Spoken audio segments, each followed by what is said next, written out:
Ladies and gentlemen, today's conference is scheduled to begin shortly. Please continue to stand by.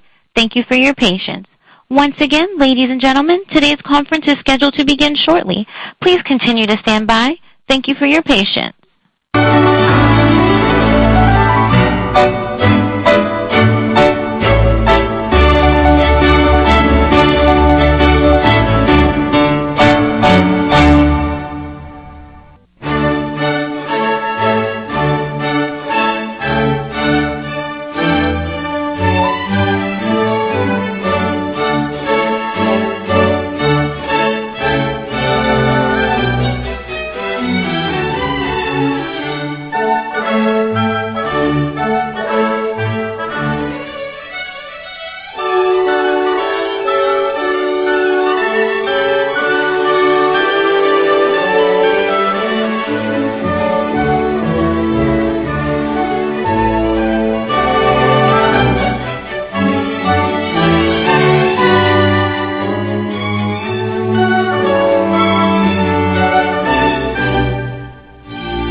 Ladies and gentlemen, thank you for standing by, and welcome to Tesla's Q3 2019 Financial Results and Q&A webcast.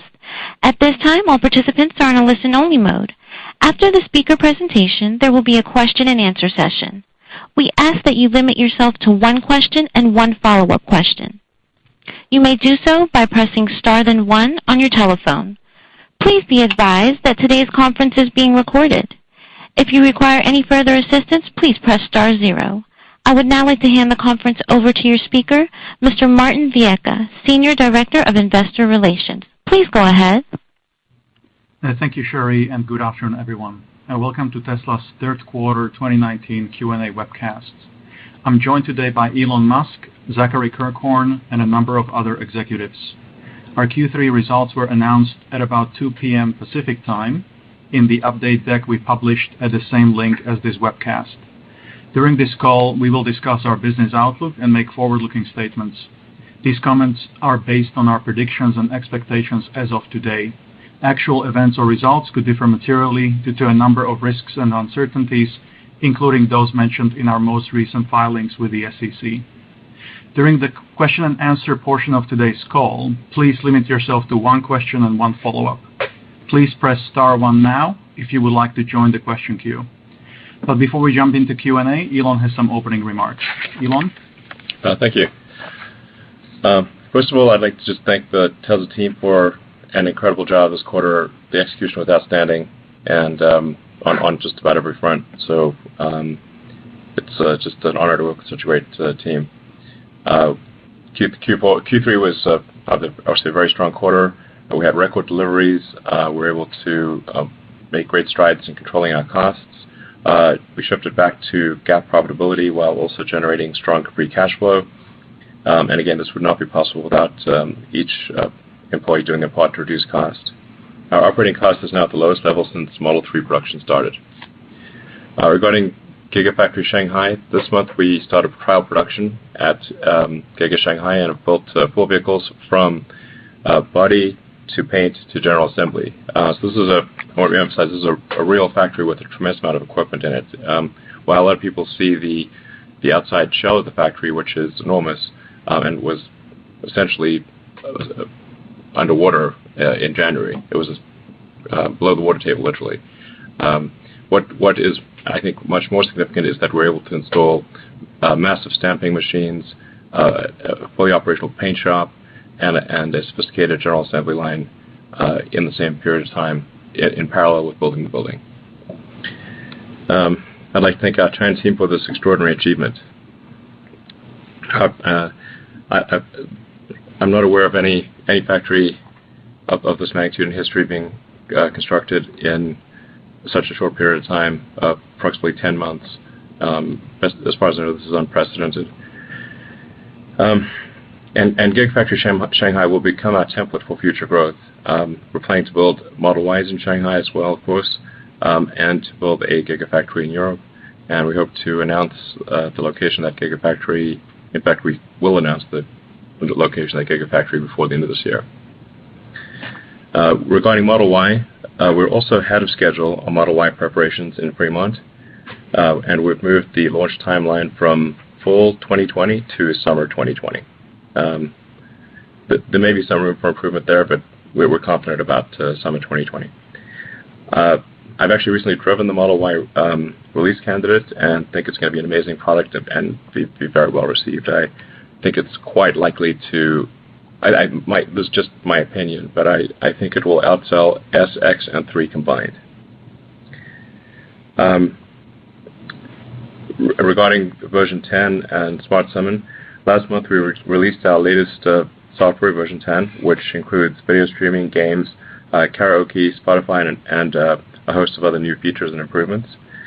Most importantly, it includes the first version of Smart Summon, which has now been used 1 million times. So it's now over 1 million uses of Smart Summon. And in the next week or so, we will be releasing an improved version of Smart Summon, taking into account all the data from those 1 million Smart Summon attempts. So this really illustrates the value of having a massive fleet, because it allows us to collect these corner cases and learn from them and use fleet learning and become rapidly better, just as Navigator and Autopilot did on the freeway. So we expect a number of improvements in Smart Summon in the weeks to come. And this is really just the beginning as we collect more data and Autopilot and Full Self-Driving functionality get better. I do, while it's going to be tight, it still does appear that we will be, at least in early access release of a feature-complete Full Self-Driving feature this year. So it's not for sure, but it appears to be on track for at least an early access release of a fully functional Full Self-Driving by the end of this year.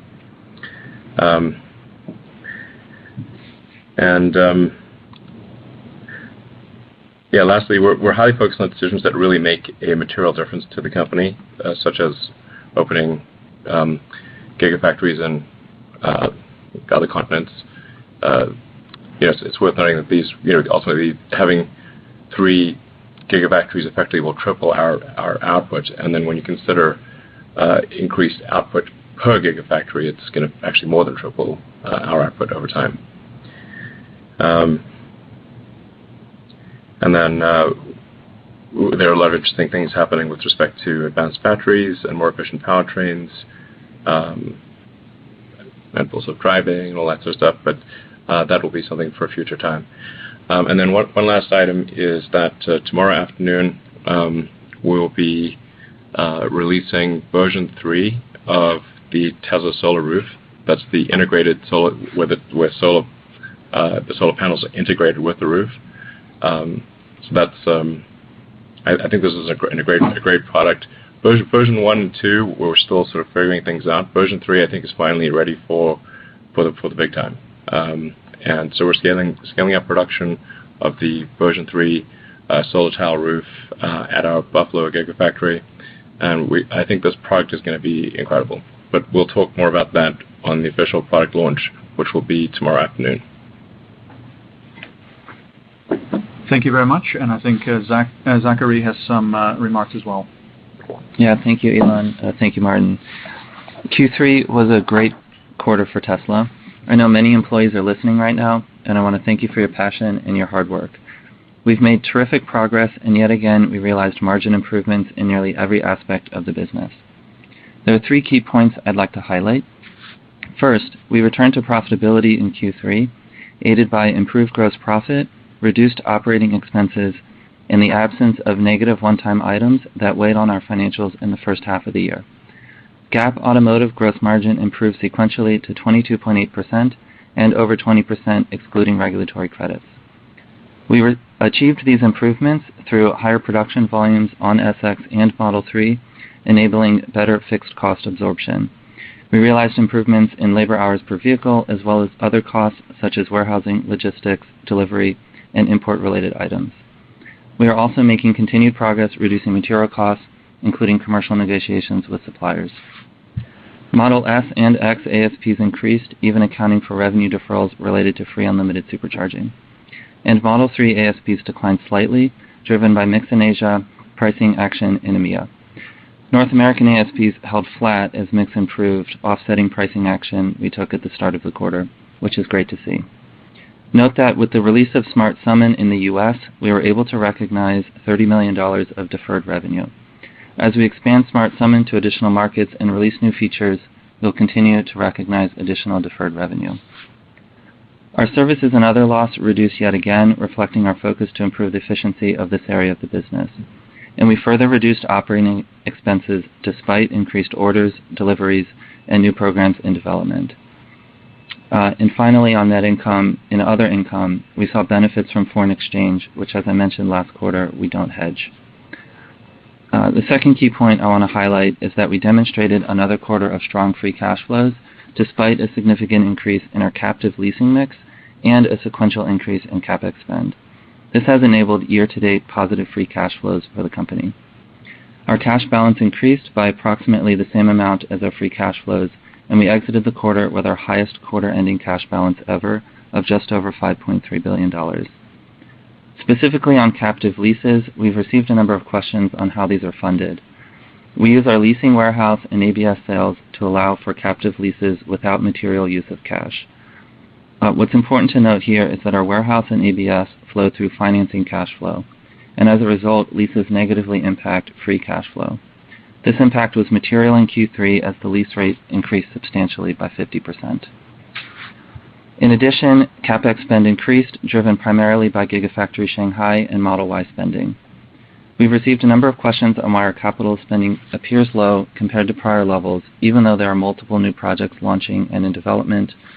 As we noted in the shareholder letter this quarter and last quarter, this is because we've made great progress on improving our capital efficiency. My third and final point is around demand and growth. Our global order rate remains strong and continues to increase.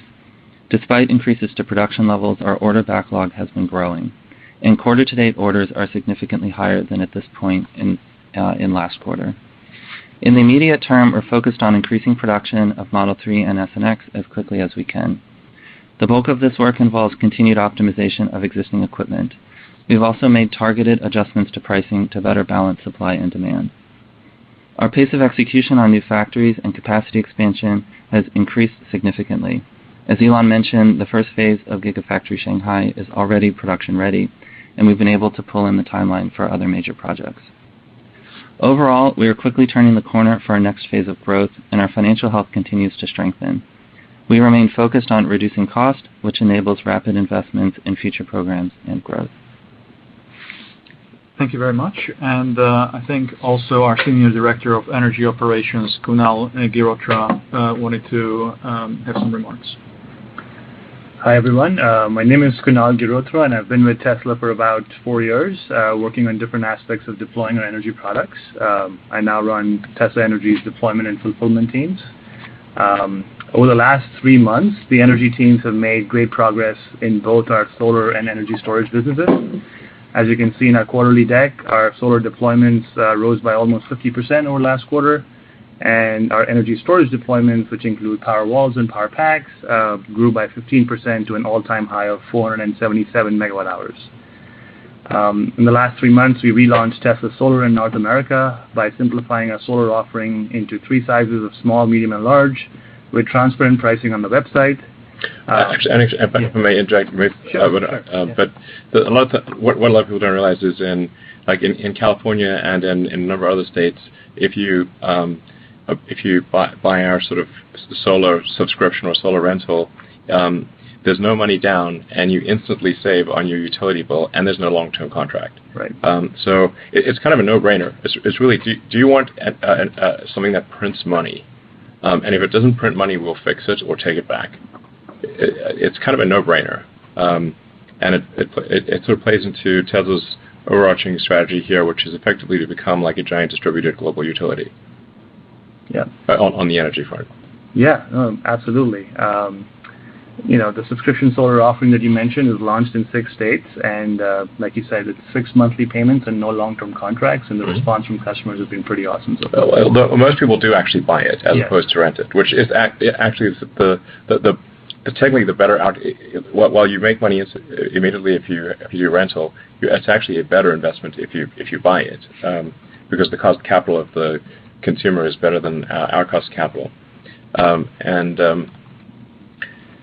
then there's like an interesting study by Zillow and a number of other organizations that show that adding solar to your home increases the value of your home, and the Zillow study showed a 4% increase in the value of the home with solar, and then if you add sort of the Powerwall, which gives you blackout protection, so you will have energy security in the event of rolling blackouts, or if the power goes out for any reason, which appears to be a long-term systemic issue in California particularly, that I think is definitely going to be viewed as a significant asset for any home.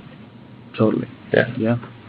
Yeah, I think to your point of buying Tesla Solar is easy because we have one of the lowest prices in the nation now in the country, and just a little bit of story there. We were able to lower our prices because our cost of acquisition is now less than a quarter of any typical solar company. We don't do sales. Yeah, to do our online sales. There's online no orders, advertising, right? No marketing, right? And no sales force. Yeah. But would you rather pay for power or for marketing? Yeah.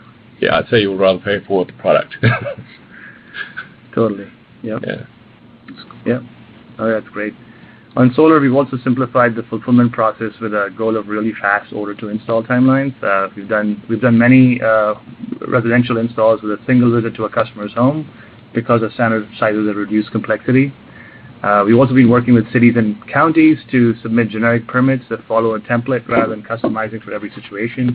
Actually, Kunal, this is a really big deal. That's like what most people won't appreciate. It's great work by you and the energy team to get this done, because one of the fundamental inhibitors, both from a cost and timing standpoint, is getting permit approval from the various regional authorities, and we've pioneered a novel approach. It's sort of innovation applied to bureaucracy, frankly, which actually can apply innovation to anything.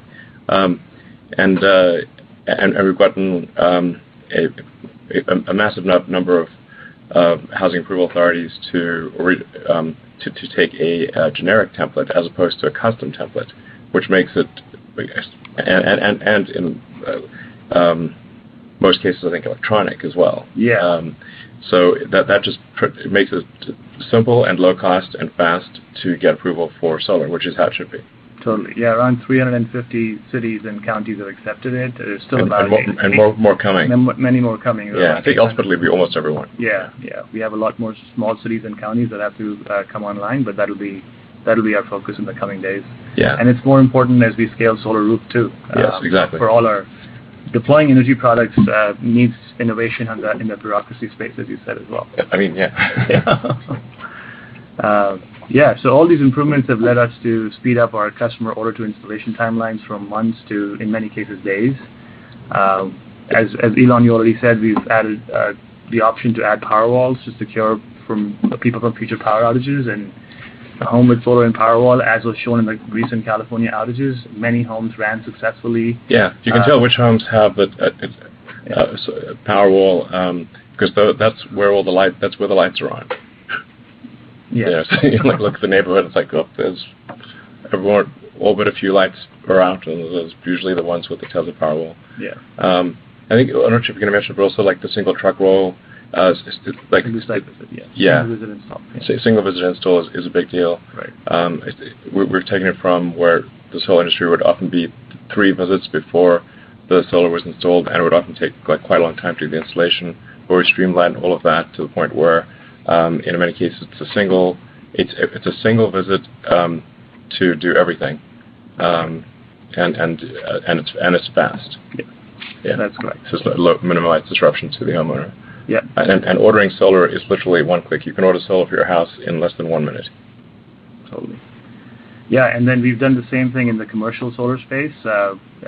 Nobody thought of putting a simple website with prices for commercial solar. We do that now, and we've seen a good response from small businesses wanting to go solar. And by removing the complexity of long-term contracts and simplifying the terms and conditions, the commercial solar sales process would typically take 6 months is now taking a couple of weeks. Mm-hmm. So the same thing that we've done in residential, we want to expand more and more in commercial as well. So all in all, the roadmap for energy products from solar roof, Powerwall to Megapack is super exciting, and I expect Tesla Energy to become a larger part of our overall ecosystem as we leverage and integrate the same competencies from our vehicle business. The future is pretty exciting for just Tesla Energy. Great, thanks. Yeah. Thank you very much. First, we're going to take some questions from say.com. We will this time take questions from both institutional investors as well as retail investors. So the first question from institutional investors is, what are the opportunities for Tesla to create demand? Is word of mouth still sufficient, or should we expect to see Tesla commerce advertising in the near future? Yeah, what we're seeing is that word of mouth is appears to be more than enough to drive our demand in excess of production. We have no plans to advertise at this time. I've always said in some point in the future that we may do advertising, not in the traditional sense, but more to just inform people and make sure that they are aware of the products, but not engage in the typical trickery that is commonplace in advertising. Okay. The next question from institutional investor is, Elon, other than robotaxis and autonomous vehicle capabilities, when you look over the next 3 years, what are you most excited about at Tesla that you believe investors don't understand or have missed? I think there's generally a lack of understanding or appreciation for the growth of Tesla Energy, as Kunal was talking about. In the long term, I expect Tesla Energy to be of the same roughly the same size as Tesla's automotive sector or business. This is the most underappreciated. I think it could be bigger, but it's certainly of a similar magnitude. Tesla Solar, meaning Tesla Solar plus battery stuff, is Tesla Energy is I think the least appreciated element. For the part of it is like for I don't know, for about 18 months, almost 2 years, we had to divert a tremendous amount of resources, or we had to basically take resources from everywhere else in the company and apply them to the Model 3 production, fixing the Model 3 production ramp and simplifying the design of the Model 3. So for about a year and a half, we unfortunately stripped Tesla Energy of engineering and other resources, and even it took the cell production lines that were meant for Powerwall and Powerpack and redirected them to the car because we didn't have enough cells. Now that we feel that Model 3 production is in a good place and headed to a great place, we've restored resources to Tesla Solar and storage, and so that's going to be, I think, really crazy growth for as far into the future as I can imagine. But we had to do it because if we didn't solve Model 3, Tesla wouldn't survive. So unfortunately, that shorted pretty much the other parts of the company. But it would be difficult for me to overstate the degree to which I think Tesla Energy is going to be a major part of Tesla's activity in the future.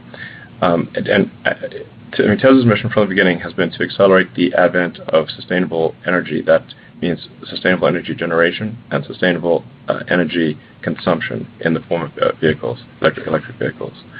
And I think one of the stats we'll publish in the future, along with our vehicle production, is that how much sustainable energy Tesla produced, or Tesla customers produced with our products. And I think you'll see that we're producing about the same or comparable amounts of sustainable energy as are consumed in the car, in our cars. Because for the longest time, the rebuttal against electric cars, don't they use dirty power from coal? Well, no. We're solar power, and that's obviously the solar power came from companies not just Tesla, but you have to solve sustainable generation and sustainable consumption, and that's what we're doing, and we'll do more of it. Okay, thank you. The next question from investor is related to full self-driving attach rates. Given that self-driving regulations will evolve unevenly in different markets, would you consider selling modules individually, for example, Navigate on Autopilot or Summon, versus current strategy of selling the package as a whole in order to encourage adoption and getting more data? I think we'll continue to sell it in a bundled fashion. I mean, any Tesla that you buy already has basic autopilot included. So I think that's, that really is a pretty major advantage relative to other cars. But then the next step will be full self-driving with Smart Summon being kind of the beginning of that. And obviously we kind of have the two sides of it. We've highway autopilot, and we've got Summon, which is sort of low speed in parking lots, that kind of thing. Now we need and we're working on solving the intermediate portion, which is traffic lights and stop signs, and navigating through windy roads in windy, narrow roads in suburban neighborhoods. That's the focus right now. And you're going to want it all. It's something that everyone's going to want for sure. Okay. Now, as I said before, at the point at which we're able to upload the software enabling a Tesla to become a robotaxi,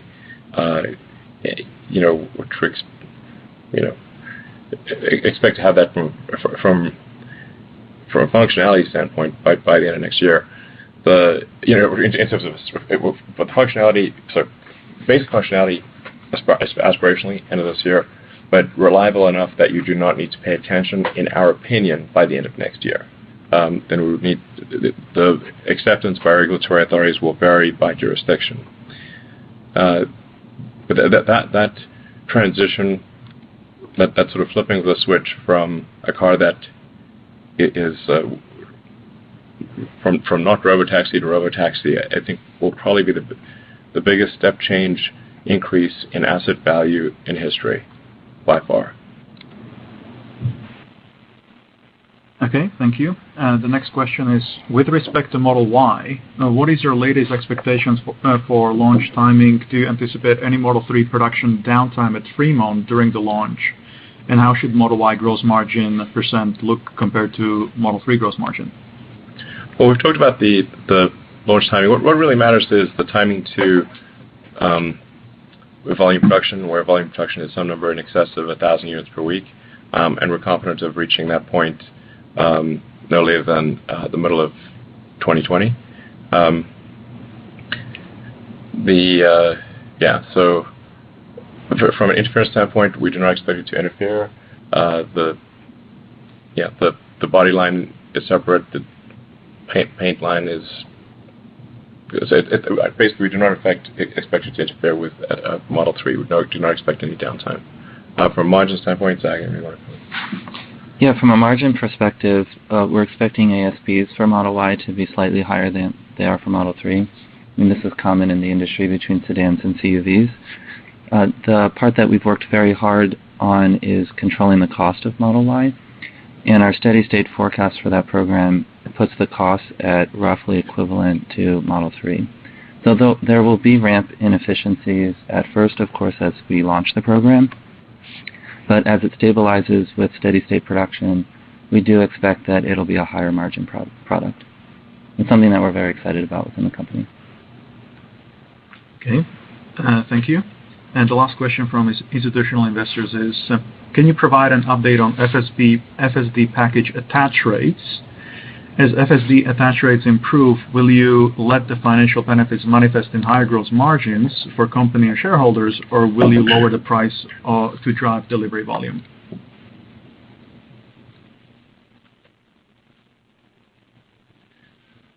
I don't think we're going to need to lower the price of FSD. I expect the price of FSD to increase slowly as the functionality and capability improve. That is unchanged. Anything you want to add? I mean, our cash gross margin obviously is higher than our GAAP gross margin because of unrecognized revenue associated with FSD attach rates. So that's why there's, I think it's something in the order of $600 million or in the order of $500 million. 500. Up to $500 million of unrecognized revenue. So if you were to include that, which will obviously be recognized as we release the Full Self-Driving functionality, the actual gross margin that we're operating on a cash basis today is higher than the GAAP gross margin. Okay, let's now go to questions from retail investors. The first question from Craig is, can you provide more detail on the DeepScale acquisition, its importance, and whether Tesla is still on track to recognize and respond to traffic lights and stop signs with automatic driving on city streets by the end of 2019? Sure. The DeepScale is a very tiny company. It's basically about 12 people, and it's they have some expertise in increasing the efficiency of neural nets for a given amount of compute, which I think is helpful. So it remains to be seen, but the intent behind it, what was a very tiny acquisition, was to I think slightly accelerate FSD. That's the intent, and hopefully that will turn out to be true. Yeah. Okay, the second question we've already answered regarding Model Y delivery, so we'll jump to the third question from Craig. News reports suggest that Gigafactory 3 may already be producing Model 3s for Chinese market. Could you please update us on the production expectations for Giga 3 and confirm purpose of the second building now being built? Is that for battery production, as suggested by some press outlets?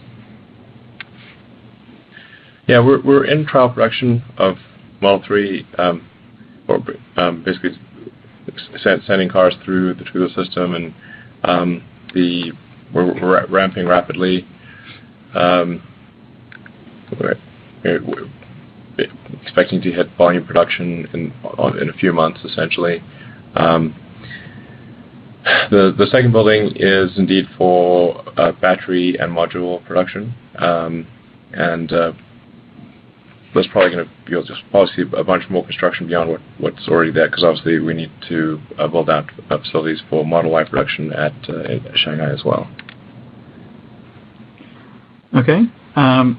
The next question from retail investors is, can you update us on the initial results of Tesla car insurance? Is there a timeline to expand it nationally and internationally?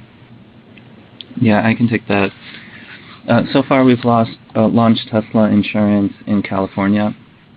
I have to say that I'm quite pleased by the results so far. The take rates, as measured by quote-to-purchase conversion, are quite high by industry standards, and we expect that this will only increase as folks understand the product better and receive some of the known price increases coming from some of the standard carriers, that they'll come to us and look for an alternative. There's a bunch of work happening behind the scenes on improving the product, particularly the purchase flow, to make sure it's the best product experience for our customers.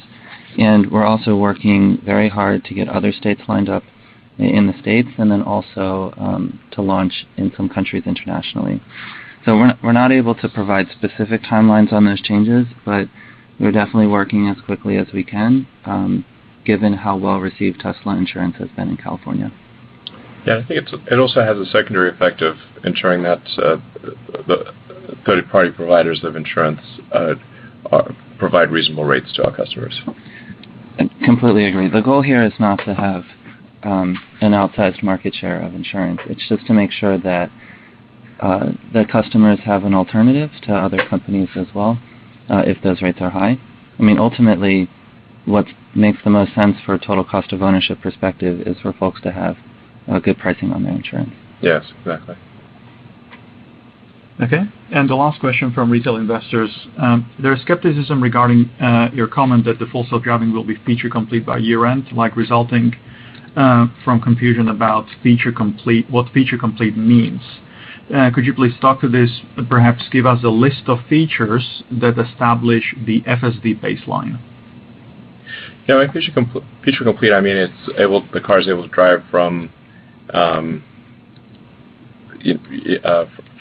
one's house to work, most likely without interventions. So it will still be supervised, but it will be able to drive. It will fill in the gap from low speed autonomy. You've got low speed autonomy with Summon. You've got high speed autonomy on the highway, and we need intermediate speed autonomy, which really just means traffic lights and stop signs.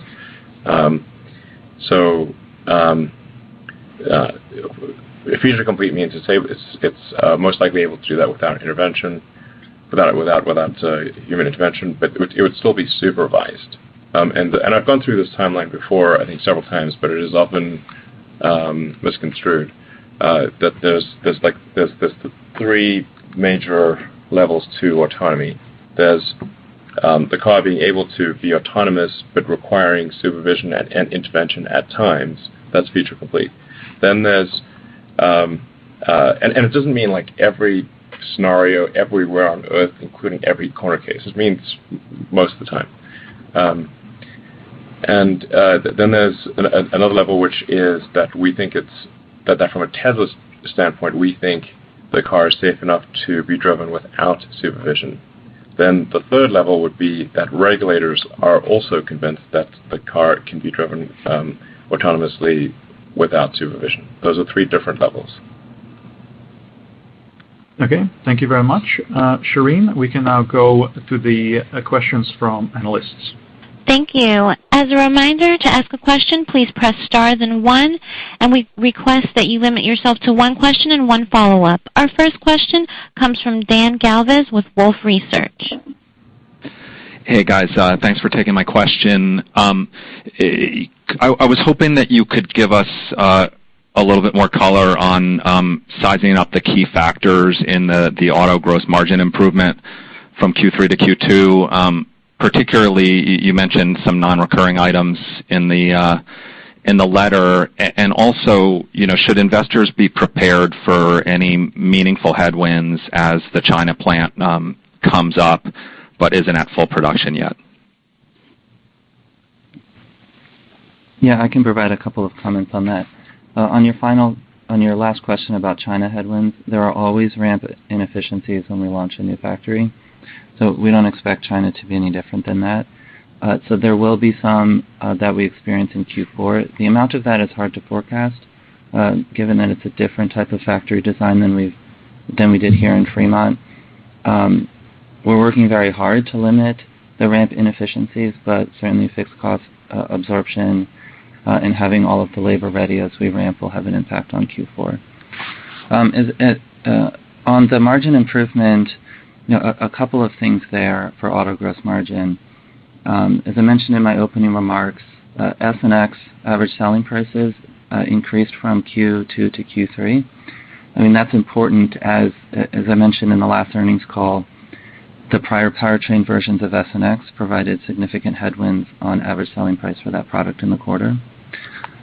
We've also done a bunch of work as a company to become more targeted in how we adjust pricing on our products and how we optimize that based on local supply and demand.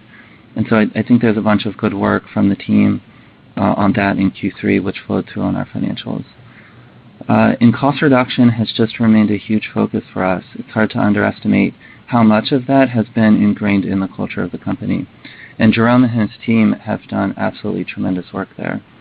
So on every line item of our costs, whether it be manufacturing, labor, warehousing, logistics, there's just a tremendous amount of good work that happened there.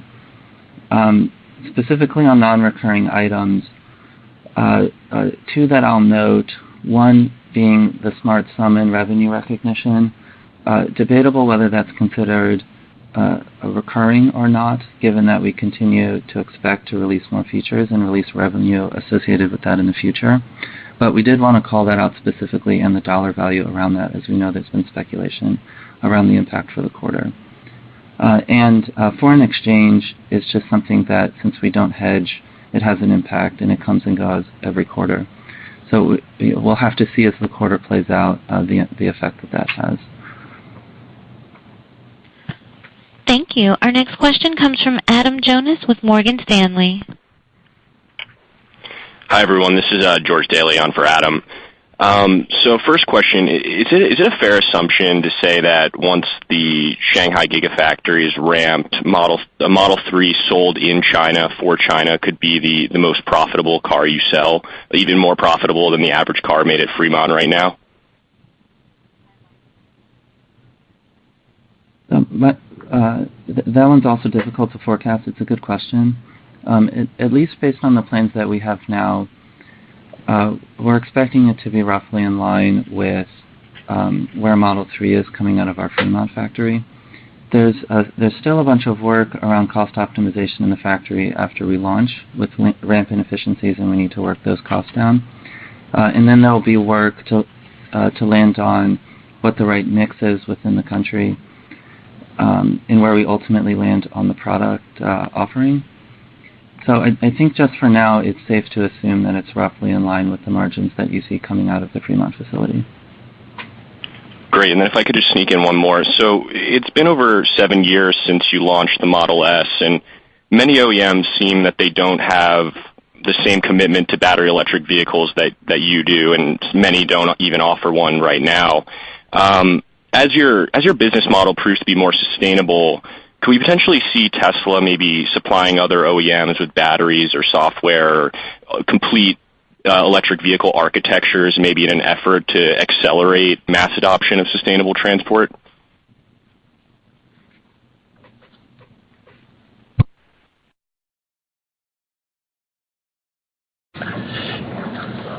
Yeah, I think there's it would be consistent with the mission of Tesla to help other car companies with electric vehicles on the battery and powertrain front, possibly on other fronts. So it's something we're open to. As I think a lot of people know, we open sourced our patents so that those would not serve as an obstacle to the adoption of electric vehicles or solar power or stationary storage. And we're definitely open to supplying batteries and powertrains and perhaps other things to other car companies. Okay, thank you. Let's go to the next question, please. Thank you. Our next question comes from Maynard with Macquarie. Hi, thank you. I have two questions. The first is software version 10 added a lot of functionality that's never really been available in a car before through an over-the-air update. In your shareholder letter, you say that this lays an important foundation for things to come.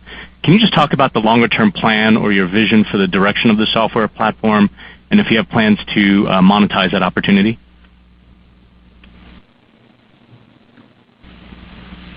Well, the goal for the infotainment system is to say, well, what's the most amount of fun you can have in a car? Which I think is I don't think other car companies really think about it that way, but it's really, what is the most fun? How can we maximize the enjoyment of a car such that it's not just some sort of transport utility device with no soul and no character. We want it to be fun and entertaining, irreverent, something that you love. And so I think there's a lot one can do, because people are generally spending a couple of hours a day on average in the car, and so that's a pretty high percentage of their waking time. Outside of showering and going to the bathroom and that kind of thing. It's a lot of time. And I guess maybe there's some way to monetize it, but we haven't really thought about it that way. But our goal is just to try to say what is the most fun you could possibly have while you're in your car. And obviously, as autonomy gets better and better, that is going to become much more of an entertainment opportunity. So we'll see where that leads, but that's what we're after. It's our goal. Great. And then can you help us help frame for us the opportunity for emission credits as the standards in the EU start to tighten next year? And I'm not looking for an exact number, but maybe more to understand whether this is an opportunity in the tens of millions, hundreds of millions, billions, anything to help us frame the opportunity, and also whether you have any ongoing dialogues with OEMs. Thanks. We certainly have ongoing dialogues with OEMs, but as you see from our financials, the tax credits or emissions credits are not forming a very big percentage of our revenue. Zach, what was it? The last quarter was pretty quite. It was over $100 million. Oh, but out of several billion, so it's like 1.5%. It's not. It's not exactly a giant percentage, and obviously there's credits in the U.S. are really not, the credit situation not particularly strong for obvious reasons, which we think is not great for the future. But anyway, that's the way it is. In Europe, there's much more of a sensitivity to the environment, but we're not counting on some big windfall. Maybe it'll be good, maybe not. We don't know, but we're not counting on it. Yeah, I think that's a fair way to characterize it. Our expectations are that credit revenues will generally increase with time, not necessarily increasing every quarter. We did increase from Q2 to Q3, but there's a certain amount of them that are baseline based on the number of cars that we build and deliver, and there's others that are deal specific, and those deals can happen at any point. So we're constantly in conversations with automakers about this, but within the company, we manage the business without counting on any profit or cash flows from regulatory credits, and we view it as purely incremental. And my recommendation is that everyone should view it that way. It's just an extra as it comes through. It's obviously a good thing to do that would help accelerate the advent of sustainable energy, for sure. But it's and like I said, I think outside the U.S. there seems to be a strong push in that direction, which is great. And probably that within the U.S. that over time will become a strong push. Thank you. Let's go to the next question, please. Thank you. Our next question comes from Emmanuel Rosner with Deutsche Bank. Hi, it's Edison for Emmanuel. Thanks for taking our questions. First, there's been a lot of activity in the industry about electric pickups lately. Just curious if you have any updates, any more insights you can share on the one that you're about to put out later. And then secondly, there was a comment, I think, earlier about the order book quarter to date. Can you just clarify what was the baseline and any insights about the geographic mix of that? Thanks. Yeah, we're not. I think we've said enough about the Tesla Cybertruck. We're not going to. This is not the right forum for us to do product launches. But I think will be. I mean, my opinion, and this could be totally wrong. It could be totally out to lunch here, but I think the Tesla Cybertruck is our best product ever. That's my opinion. Yeah. And demand is not seems to be strong. We should be production constrained this quarter. Yeah, that's right. The baseline from the comment earlier that I made was looking at this point in the quarter in Q2, and order rates are strong, I would say, in all markets. I think we're very encouraged as a team at the reception of our products as more and more people become aware of electric vehicles. I think competitive products help raise that awareness, and overall interest is just increasing. So our focus internally is to increase production as fast as we can, both with existing equipment and accelerating our timelines on new capacity. We believe that everybody should be driving an electric car, so we need to move as quickly as we can. Yeah, absolutely. We want to get the Tesla volume to where it is, perhaps somewhere on the order of 1%, replacing 1% of the global fleet over time. I think the global fleet's pretty big, but we think that's a good one to aim for. Which is about 20 million vehicles a year, just by the way. But I do think that the demand for new cars will rise as the world transitions away from combustion engine vehicles. Just as when people had CRT TVs, normal cathode ray tube TVs, the sales rate was just basically replacement rate. You wouldn't really buy a new CRT TV unless you was broke. But when flat screens came out, there was a big step change in demand, because now getting a big flat screen TV was much better than having a small CRT TV. And I think we'll see the same thing with electric vehicles, which is that instead of just people just buying a car just because their last car wore out, they'll buy an electric car because it's a fundamentally better car, and especially if it's got self-driving. Okay, thank you. Let's go to the next question, please. Thank you. Our next question comes from Pierre Ferragu with New Street Research. Thank you for taking my question. I'd love to hear how your... Hi, Pierre, sir. We cannot hear you. It's very quiet, so we can't hear you. Oh, can you hear me well? It's muffled, but we'll try. Okay, sorry for that. So I was wondering how your thinking has evolved on Model S and Model X. It looks like the deliveries have stayed to the levels of the previous quarter, and that Model 3 has indeed cannibalized this demand for these cars quite a good deal. So how are you thinking about these two models going forward? What's the strategy you have in mind? And I'll have a quick follow-up on the Model Y. The Model S and X are really niche. They're really niche products. I mean, they're very expensive, made in low volume. To be totally frank, we're continuing to make them more for sentimental reasons than anything else. They're really of minor importance to the future. Okay, that makes sense. And then my question... They're great cars. Sorry, the Model S, I think, if you want to... the Model S literally won Motor Trend's best car ever in history. By the way, I think if you're out there and you're buying and you're standby and you don't buy a Model S, I think you've just made a mistake. To be totally frank, it's incredible, especially the new one with the variable damping, suspension, hospital operating room, HEPA filter for air purification.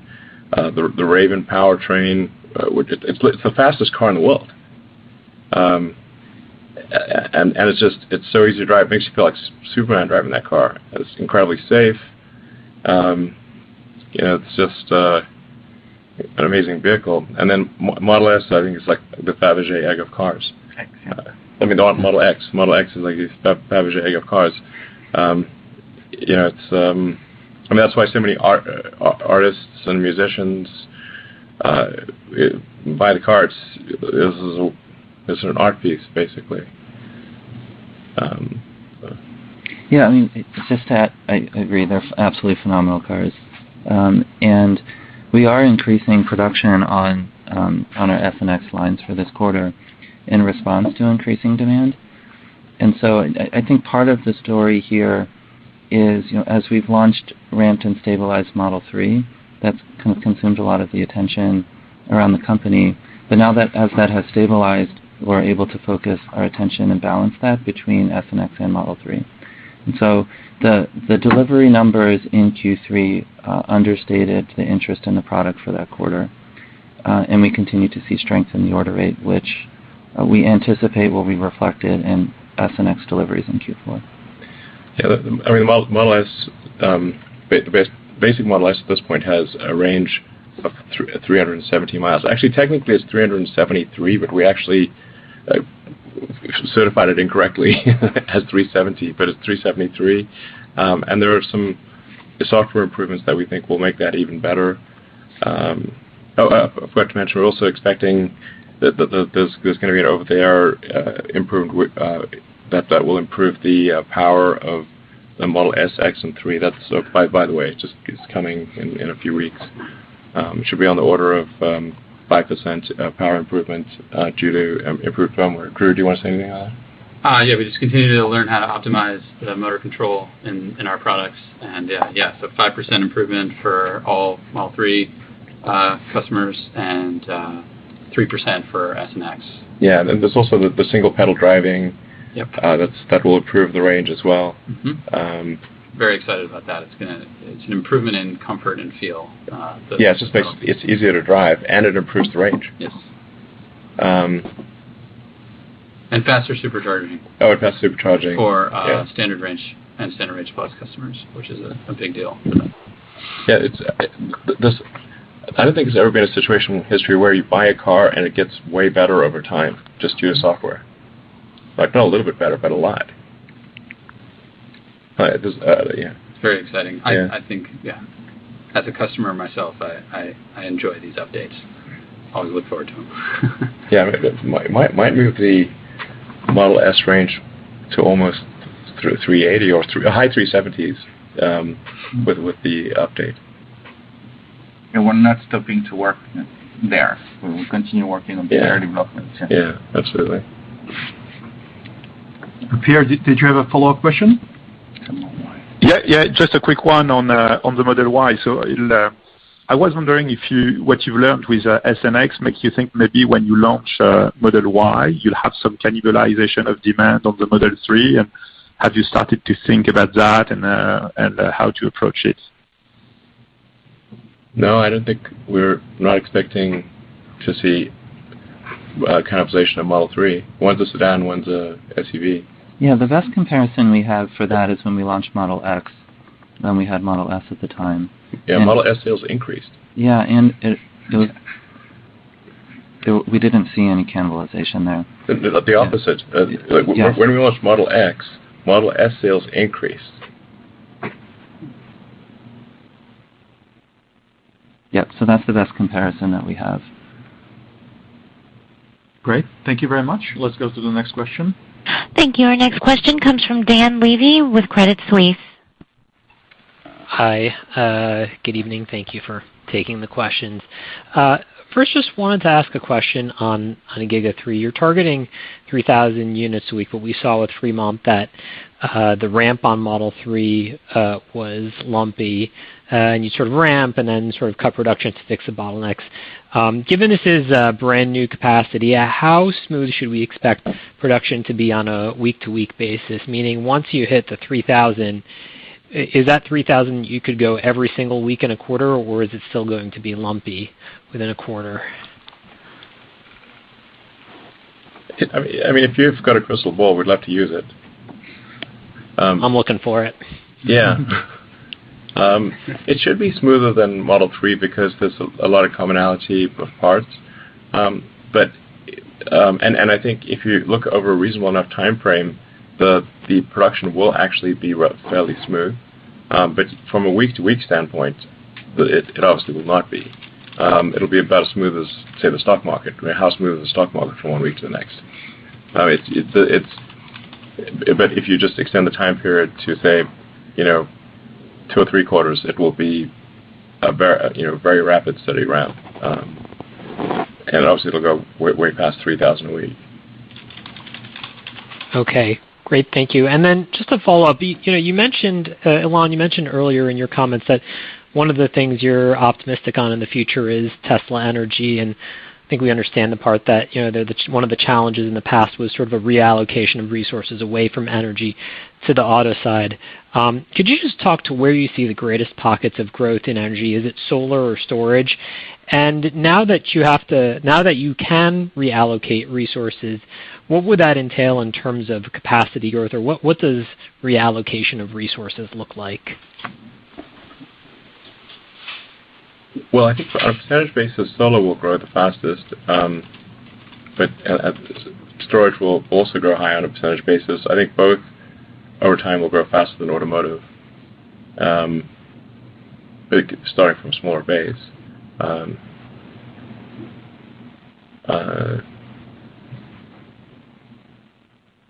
think especially if you look at like year-over-year growth, it'll be absolutely incredible. I think. From one quarter to the next, there might be some fluctuations due to seasonality or, some short-term part shortage or you name it. There could be, but over the course of say a year, gigantic increase. It's also with solar, it's hard to install a lot of solar in the winter, especially on the East Coast. The roofs full of snow and ice. Mm-hmm. So you will expect to see some seasonality there, but then it ramps up quite a bit as the weather improves. Yeah. Okay, thank you very much. And I think that's unfortunately all the time we have today. Appreciate all your questions, and we're looking forward to talking to you next quarter. Thank you very much, and goodbye. All right, thanks. Ladies and gentlemen, this concludes today's conference call. Thank you for your participation. You may now disconnect.